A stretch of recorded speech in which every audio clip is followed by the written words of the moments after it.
옆에 분과 인사하고 예배 시작하겠습니다. 옆 사람과 인사하고 예배 시작하겠습니다. 나의 틀에서 나갑시다. 인사하겠습니다. 제목이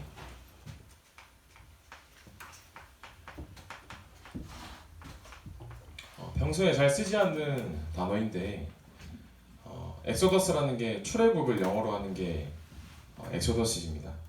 그래서 엑소더스를 어떻게 좀 잘 전달할까 하면서 전사님도 좀 찾아보고 하는데 실제로 그 엑소라는 그룹에서 엑소더스라는 노래를 냈더라고요. 잘 모르는데 그 엑소더스라는 게 출애굽을 영어로 하는 것도 엑소더스이지만 내 안 되던 것이나 나의 것에서 탈출하고 나가는 것을 엑소더스라고도 해요. 요즘 세상이 얼마나 많이 발전했냐면 지금 제일 빠른 우리나라의 이동 수단이 비행기 다음으로 SRT인데 하이퍼루프라는 기술이 발전이 돼서 조만간에 5년에서 10년 사이 안으로 실제로 상용화되어서 서울에서 부산까지 17분 정도 되는 거리로 왔다 갔다 할 수 있는 게 됐어요. 쉽게 말해서 서울에서 부산까지 왕복하는데 한 30분 정도 걸린다는 거죠. 그래서 우리가 만약에 예배 드리고 있다가 이제 11시 예배 드리고 12시쯤 갑자기 해운대 바닷가가 보고 싶네? 그럼 잠깐 갔다가 바닷가 보고 올라갈 수 있는 그런 세상이 되고 있어요. 그냥 하는 게 아니라 실제로 이런 일이 일어나고 있습니다. 또 여의도에는 드론 택시라는 게 실제로 출범을 해서 이제 내년쯤에 상용화되는 게 여의도에 드론 택시를 불러서 내가 짧은 거리는 이제 날아다니는 비행기처럼 헬리콥터처럼 이동하는 수단이 생긴 거예요. 가면 갈수록 세상이 너무나 발전하고 있어요. 또 얼마나 발전했냐? 또 이것도 내년에 연말쯤 출시된다고 하는데 그 카이스트 대학교에서 유명하죠. 우리가 액정 휴대폰 쓰다가 깨질 수도 있잖아요. 깨지는데 이제 햇빛의 자외선을 받으면 액정이 깨졌는데 자연적으로 스스로 복원되는 기술이 나왔습니다. 그래서 이제 휴대폰 아무리 떨어뜨려도 햇빛이 조금 쐬고 있으면 한 20분에서 30분 동안 쬐고 있으면 액정이 복원되는 거예요. 세상은 너무나 계속 과학이 발전하고 사회는 발전되고 있어요. 그런데 사회는 발전되고 있는데 사람에게는 이전과는 다르게 더욱더 문제가 많이 찾아오거든요. 병을 고치면 더 어려운 불치병이 찾아오고 정신적으로는 과학이 아무리 발전하고 사회가 발전하는데도 세상 사람들은 정신 문제로 시달리고 가면 갈수록 이 문제가 과학이 발전되면 해결돼야 되는데 정신병원이 계속해서 늘어나고 있는 거예요. 그 말이 과학과 사회가 아무리 발전하더라도 사람에게는 절대로 해결할 수 없는 문제가 있다는 거거든요. 왜 그런가 했을 때 사람은 하나님께서 하나님의 형상대로 창조하셨어요.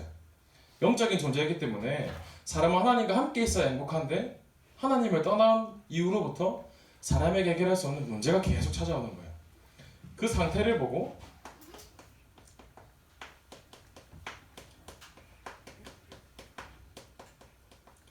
불신자 상태라고 합니다. 불신자 상태가 하나님과 함께 할 때 아기가 엄마랑 있어야지만 행복하잖아요. 아기는 돈이 아무리 많고 뭐 집이 크고 차 다 필요 없어요. 딱 한 명. 엄마가 나랑 함께 했을 때 아기는 안전함을 느낍니다. 근데 불신자들은 하나님과 함께하는 인간이었는데 하나님을 떠난 이후로부터 내가 해결할 수 없는 문제를 내가 해결할 수 없으니까 발버둥 아무리 쳐도 문제는 해결되지 않는 거예요.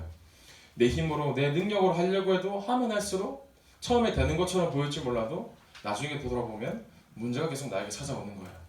사람들은 얘기합니다. 어른들이 예전에는 공부를 안 해서 무식해서 불행했다. 그러니까 대학을 가야지. 30년 전과 비교했을 때 지금은 대학 가는 확률이 거의 뭐 98% 이상 정도 대부분 대학교를 간단 말이에요. 예전에 비해서 훨씬 더 공부도 많이 하고 대학도 대부분 가고 진학하는데 문제는 더 사라졌냐? 오히려 더 많아졌거든요. 사람들이 얘기합니다. 난 나를 찾고 싶어서 세계 여행 갈 거야. 유럽도 가고 미국도 가고 중국, 일본 세계 여행을 하면서 지식도 쌓고 난 내가 누군지 찾을 거야. 라고 세계 여행을 가는데 세계 여행 가서 나 자신을 찾은 사람을 본 적이 없어요. 만약에 세계 여행을 많이 다닌다고 해서 물론 뭐 도움은 되겠지만 세계 여행 다닌다고 나를 발견할 수는 없는 거거든요. 왜 그런가 했을 때 내가 하나님과 함께 할 때 행복한데 하나님이 누군지도 사람들은 모르고 살아가고 있습니다. 그런데 오늘 여러분들이 나 자신이 하나님께서 나를 구원하셨어요. 그냥 예배의 자리로 아침 일찍 일어나서 씻고 오늘 교회 가야지. 물론 그것도 맞는데 내 생각으로 내 능력 의지로 구원받아서 이 예배의 자리에 있는 것이 아니라 여러분들 하나님의 절대 은혜 가운데 지금은 예배의 자리에서 인도받고 있는 줄 믿습니다. 그래서 여러분들이 오늘 다른 거 다 기억하지 않아도 괜찮아요. 내가 죽을 수밖에 없었던 하나님을 떠난 죄인이었는데 하나님이 나를 너무나 사랑하셔서 구원하시고 나를 하나님 자녀로 삼으시고 지금 이 예배의 자리로 나를 인도하셨구나. 그럼 여러분이 오늘 하나만 질문하면 됩니다. 예배 드릴 때 하나님께 질문하면서 예배 드려보세요. 하나님, 지금 내가 예배의 자리에 있는데 나에게 어떤 하나님의 말씀을 들려주시지? 질문하시면 여러분들에게 정확한 답을 하나님께서 허락하실 줄 믿습니다. 얼마나 이 하나님 자녀가 복되냐? 지난 수요 예배 때, 지지난주죠. 그 장로님이, 우리 국장님이 예배를 드리시는데 이제 1여 2도가 있잖아요. 얼마나 귀여워요. 1여 2도가 이렇게 예배를 드리시는데 이제 1여 2도가 그 예배 드리는 그 책상 있잖아요. 의자 밑에서 이제 자기들끼리 장난치고 있는데 이제 그 글을 적을 때 받침대가 있잖아요. 아이들이 이제 일어서면 머리가 박으니까 장로님이 이제 아이들 머리 다치지 말라고 이렇게 손을 받쳐가지고 머리를 보호하고 계셨어요. 근데 아이들은 그냥 아빠가 손을 위에 얹고 있으니까 그냥 좋아가지고 막 뭔지 모르고 막 장난치고 하는데 장로님이 봤을 때는 아이들이 혹시나 다칠까봐 이렇게 보호하고 계시는데 애기들은 사실 잘 모르겠다고 생각이 들더라고요. 그 모습을 보면서 하나님은 우리가 행여나 조금 다칠까봐 우리를 계속 주의 깊게 보시고 계시고 관심 가지고 계시는데 그냥 우리는 아무것도 모르고 그냥 내 하고 싶은 대로 내 원하는 대로 그냥 살고 있는지는 아닌지요. 하나님께서는 매일매일 나를 향해서 관심을 가지고 보고 계세요. 돈 많은 저 신세계 회장, 백화점 회장들, 돈 많은 재벌들의 하나님께서는 완전 관심이 없으시고 여러분들이 하루하루 어떻게 살아가는지에 대해서 하나님을 관심을 가지고 계십니다. 그렇다면 어떻게 하나님께 내 마음과 중심을 드리면 되냐? 내가 하나님 자녀구나. 지금 예배 드릴 때 내 신령과 진심으로 진정을 하나님께 예배를 드려야겠구나. 이 고백을 하실 때 하나님께 정확한 응답을 허락하실 줄 믿습니다. 그래서 오늘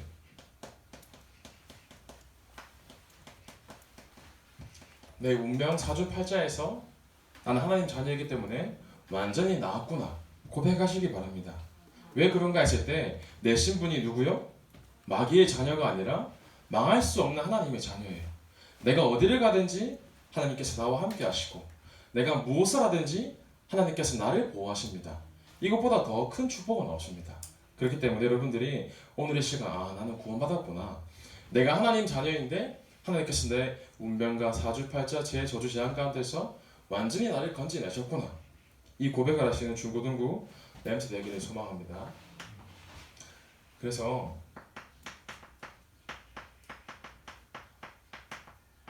사람들은 하나님을 떠나고 하나님이 누군지도 모르고 살고 있는데 내 힘으로 절대 해결할 수 없는 이 문제를 원죄의 하나님께서 우리를 건져내셨어요. 원죄가 뭐냐 했을 때 원래 이 인간이 가진 죄를 말합니다. 인간은 자범죄, 조상죄를 말하는 것이 아니라 내가 하나님을 떠난 그 근본적인 문제를 원죄라고 합니다. 모든 문제가 근본 문제에서 시작됐고 그 근본 문제를 우리 힘으로는 절대 해결할 수 없는데 그 문제를 해결하기 위해서 하나님께서 자기의 하나뿐인 아들을 이 땅에 보내셔서 예수님께서 십자가에 못 박히셔서 우리의 모든 죄를 완전히 해결하셨습니다. 그래서 우리가 이 원죄에서 나온 이후에 나도 모르게 내 머리에 생각 속에 내 속에 각인되어 있는 물질 중심에서 완전히 나와야 돼요. 물질뿐만 아니라 공부 잘해야지. 물론 공부 잘해야 되는데 공부 잘해야 되는 이유가 내 성공인 거예요. 요즘 얼마나 이 네피림이 땅에 떨어졌다는 뜻인데 얼마나 세상이 타락을 했냐. 이제 사회가 미국이 가족 개념이 완전히 엉망진창돼 있거든요. 얼마나 엉망진창이냐면 2020년 4월 2일에 그 CNN 기사에서 그 미국의 동성, 이제 우리나라는 아직 동성 커플이 결혼되는 게 합법화되지 않았는데 미국은 이제 게이들이나 레즈비언들이 결혼하는 게 합법으로 됐어요. 그래서 4월 2일 날에 재작년에 미국에서 동성애 게이 커플이 있는데 게이 커플인데 자신들이 아이를 낳아서 기르고 싶은 거예요. 근데 남자랑 남자가 애를 낳을 수 있어요? 없어요? 없단 말이에요. 그래서 그 사람들이 고민한 게 그 한 남자의 친누나가 있었는데 자신의 그 정자를 친누나의 난자에다가 넣어서 그 난자를 배합을 시켜서 그것을 본인의 어머니의 자궁에다가 착상을 시킨 거예요. 이런 일이 실제로 있었는데, 그러면 그 아이가 실제로 지금 태어났는데 그 아이가 그러면 태어나면 그 누나 보고 고모라 해야 돼요, 엄마라 해야 돼요? 그 할머니한테 할머니라 해야 돼요, 엄마라고 해야 돼요? 우리가 이렇게 웃으면서 얘기할 수 있지만 실제로 일어나고 있는 일들입니다. 가족에 대한 개념이 점점점 완전히 파괴되고 있어요.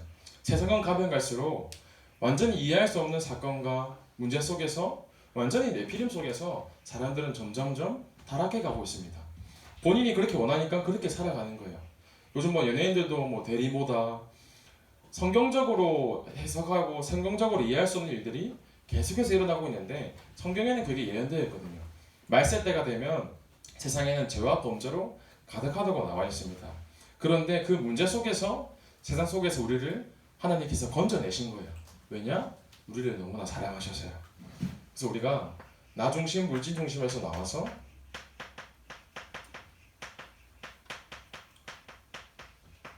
하나님을 바라봐야 될 줄 믿습니다.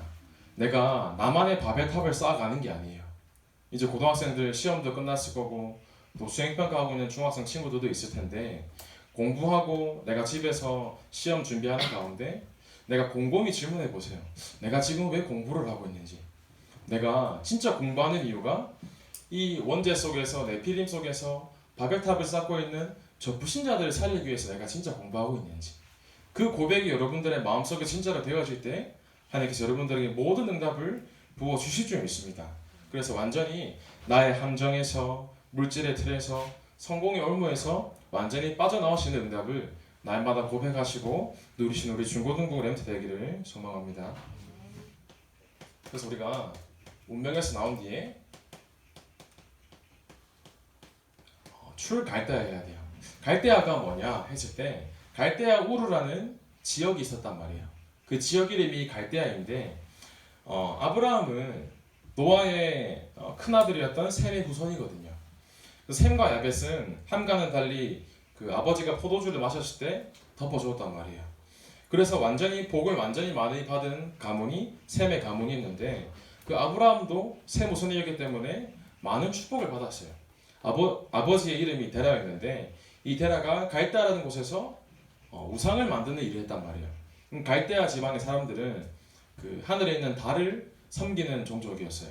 종족이 아니죠, 민족이었는데 그 갈대아에서 달을 모양으로 해서 우상도 만들고 우상이 완전 가득한 시대였단 말이에요. 하나님께서 아브라함에게 갈대아를 떠나라고 하는데, 지금 갈대아를 떠나라는 게 지금 우리가 말하고 있는 이사의 개념이 아니거든요. 이때는 시족 사회여서 한 가정이 아니라 시족이기 때문에 수십 가정이 한 그룹이 되어서 이사한다는 말은 진짜로 모든 것을 다 포기하고 생명과도 직관되어 있는 그런 이사의 개념이었는데, 하나님께서 아브라함에게 갈대아를 떠나라고 하십니다. 우리가 내 있는 것 모든 것 다 버리고 무엇을 해라 이 말하는 게 아니라, 이 말이 무엇이냐 하면 내가 가지고 있는 생각과 내가 가지고 있는 각인되었던 것, 잘못되게 뿌린되었던 것 다 내려놓고 하나님을 바라보라는 것을 의미하고 있어요. 여러분들이 오늘 이 시간 하나님께서 내게 주신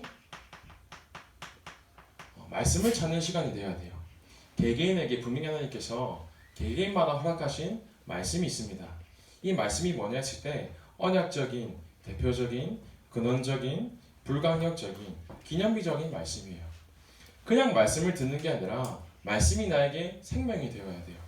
말씀이 만약에 지루하고 말씀이 내게 소중하지 않다, 그럼 내 인생은 지루하고 소중하지 않은 인생이 되는 거거든요. 오늘 이 시간 여러분들이 예배 드리고 말씀 드릴 때, 오늘도 오후까지 예배를 드릴 텐데 강단에서 내게 어떤 생명의 말씀을 줄까 기다리고 있어야 돼요. 어린아이가 엄마의 젖을 사모한단 말이에요. 엄마 젖만 있으면 행복하고 젖을 간절히 사모하는데 그 마음이 우리에게 있어야 돼요. 예배드리는 이 순간도 하나님의 말씀이 나에게 생명이 되고, 하나님의 말씀이 나에게 힘이 되고, 하나님의 말씀이 나에게 답이 되어야 돼요. 그 말씀을 붙잡고 여러분들이 삶 속에서 누리고 있으면 가장 먼저 오는 게 치유의 응답입니다. 치유라는 게 뭐 아팠던 게 나았고 뭐 어떤 게 대단하게 생기는 게 치유가 아니라, 치유되었다는 친구가 첫 번째로 감사가 회복되어져야 돼요. 뭐가 감사가 되나? 내가 하나님 자녀인 것 자체만으로도 날마다 감사가 되어지는 거예요. 그때 여러분들 입술에서 기도가 되어질 겁니다. 그냥 내가 힘들어서 그냥 시간 투자해서 하는 기도가 아니라 날마다 내 입술에서 감사가 고백되어지면서 하나님께 기도가 되어지는 거예요. 어떨 때? 말씀이 진짜로 나에게 힘과 답과 능력이 될 때 이 축복이 여러분들에게 있습니다. 그래서 하나님께서 여러분들을 이미 서밋 자리로 부르셨습니다. 서밋 자리를 부르신 이유가 그냥 하나뿐인 인생, 한 번뿐인 인생을 그냥 살아가는 게 아니라 값지게 인생을 살아가는데 인생을 다른 사람을 살리는 원자랑 네피림 바벨탑 속에서 운명 가운데 살고 있는 사람들을 살리기 위해서 여러분들을 서밋으로 부르셨어요. 전사님이 동명이랑 이제 지교를 하면서 맨날 전사님이 전달하는 말이 동명이에게 동명아 외모만 번지르르 하면 안 되고 내면도 번지르르 해야 된다. 속된 말로 한 번뿐인 인생인데 찌질하게 살면 안 되고 좀 속된 말로 간지나게 살아야 되지 않겠냐. 여러분 한 번뿐인 인생인데 우리가 기껏 해봐야 100년, 120년 살아가는데 물론 여러분들은 아직 뭐 100년이나 남았는데 할 수도 있죠. 저한테도 그렇고. 그런데 한 번뿐인 인생을 세상 사람들처럼 그냥 내 능력으로 성공을 위해서 물질을 위해서 살아가는 게 아니라 하나님이 보시기에 한 사람을 찾으셨거든요. 노아도 방주를 지으면서 120년 되는 동안에 하나님 말씀을 듣고 준행했다고 나와 있습니다. 사실은 산 위에서 120년 동안 방주를 짓는 게 쉬운 일은 아니거든요. 그런 하나님께서 노아를 보시고 은혜를 입었더라. 노아 한 사람 하나님께서 발견하십니다. 하나님께서 한 사람을 찾고 계세요. 그 한 사람이 나라는 그 한 사람이 여러분일 줄 믿습니다. 그래서 여러분들이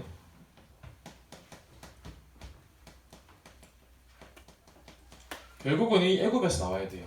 이스라엘 백성들이 애굽에 있을 때 힘들고 고통받고 핍박받으니까 나 너무 힘들어요. 하나님께 투정을 부립니다. 그래서 모세가 애굽에서 백성들을 출애굽 시키는데 출애굽하는 과정이 쉽지는 않았단 말이에요.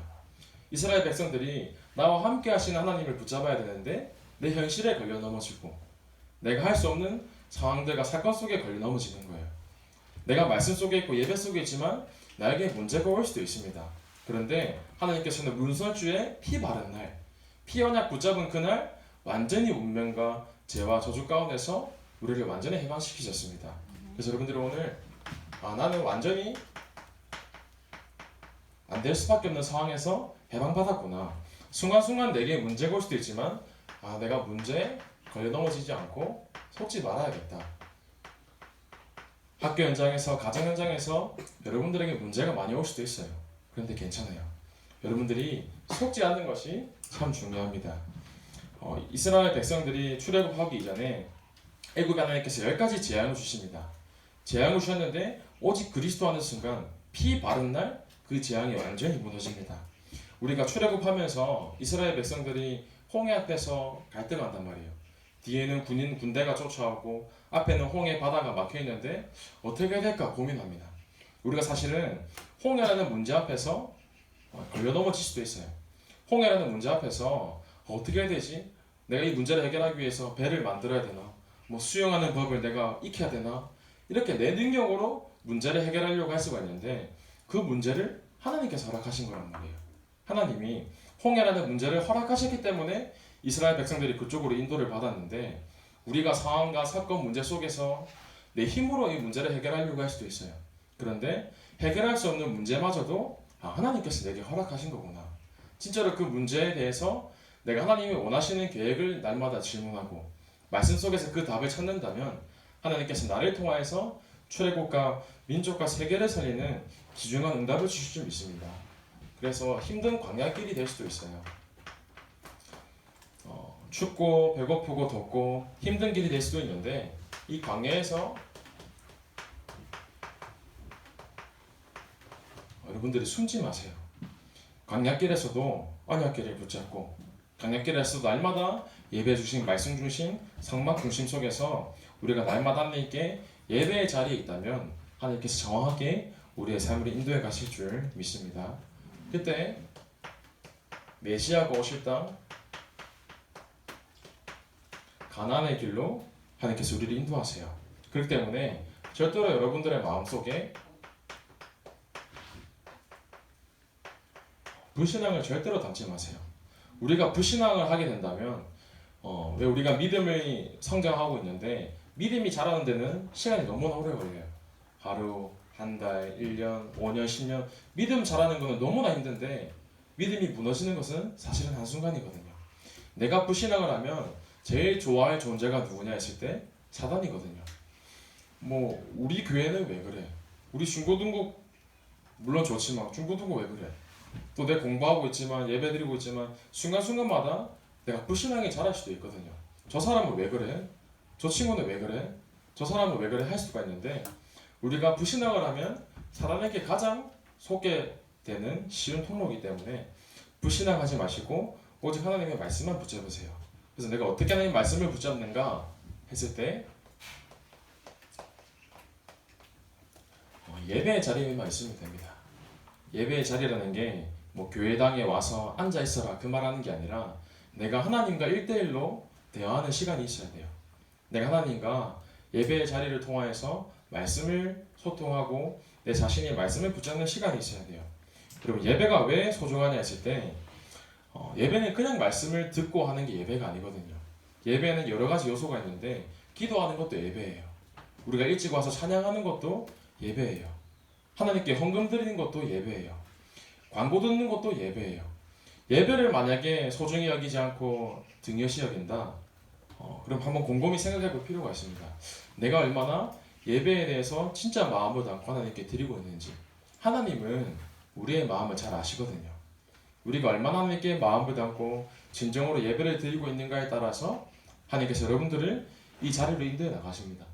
그렇기 때문에 오늘 하루 왼정일도 여러 예배가 남아있지만 예배 속에서 날마다 질문하시면서 하나님께 우리가 진짜 신령과 진정으로 예배드리면서 가장 귀중한 응답을 확인하는 오늘 하루 되시기를 기도하고 소망합니다.